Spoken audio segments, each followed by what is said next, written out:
Good day, I'm Stacey Ann Smith, and this is your JIS News for Monday, June 24. More than 3,500 residents of York Street in TREADWAYS, St. Catherine and adjoining areas now have access to potable water. This follows the completion of work on Phase 2 of the John Groyne water supply system.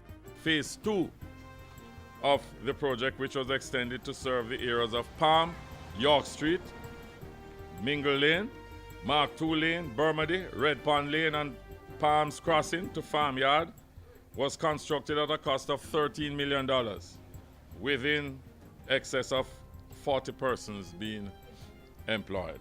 Rural Water Supply Limited executed the project, which involved the installation of pipelines to channel water to various areas. 2 chlorination facilities were also installed at Dawkins Bush. The Ministry of Health will be committing $25 million over the next 5 years to help fund prostate cancer research. It's another step in the quest to achieve a 25% reduction in deaths from chronic non-communicable diseases by 2025. The Health Ministry, UWI, and the Jamaica Medical Association are partnering to carry out the research. Outside of manpower, technical assistance in that regards, we are going to be working with Dr. William Akins, urologist from the university, in going forward with that research. Minister Ferguson was addressing the Jamaica Medical Foundation's 25th annual general meeting last Thursday. He said the research was critical as prostate cancer was the leading cause of cancer deaths among men. Jamaica has one of the highest rates, with approximately 150 males being diagnosed annually. The more advanced ultra-low sulfur diesel ULSD fuel is now available at Petcom service stations. Science, Technology, Energy and Mining Minister Philip Polwell officially launched the new fuel grade Monday morning. I want to thank Petcom for being the first to indicate that you would be on board.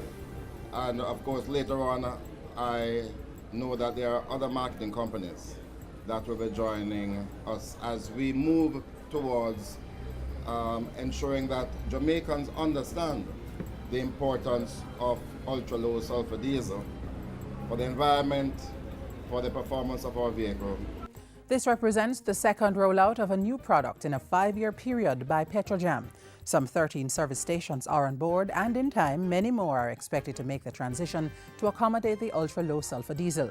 ULSD has a light yellow color, while regular diesel supplied by Petrojam has been colored red. Minister with responsibility for sport, Natalie Nita Headley, says government is committed to using sport as a vehicle for addressing the needs of at-risk youth. This is why, as a government, our policy in focusing attention on our youth has set as one of its policy priorities the utilization of sport as a vehicle for developing leadership, advocacy, and positive social attitudes among our young people. Minister Nita Headley was speaking at the recent launch of the Council of Voluntary Social Services 2013 Summer Games. The Games will be held on July 13 and will include approximately 1,000 young people, including youth with disabilities and at-risk youth. And finally, the First Lady of the African nation of Burkina Faso, Madame Chantal Compaoré, arrived at the Norman Manley International Airport Monday morning for a 6-day working visit to the island.